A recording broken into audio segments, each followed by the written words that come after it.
tarde, pessoal do ArtV. Eu sou o Cidálio, eu sou coordenador do projeto CineB.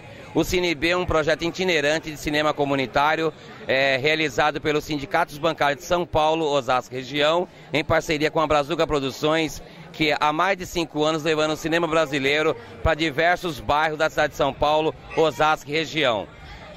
Nós levamos cinema para democratizar o cinema brasileiro, que é visto por poucas pessoas. A ideia do CineB é que todos tenham acesso ao cinema brasileiro. E estamos aqui hoje na Feira da Pompeia, aqui na Zona Oeste de São Paulo, e estou aqui na barraca do projeto CineB, divulgando as ações do projeto. E quero aproveitar também, convidar todos para assistir o próximo filme itinerante, que será aqui na Praça Benedito Calixto, com o filme Tropicália, que terá a presença do diretor do filme, Marcelo Machado.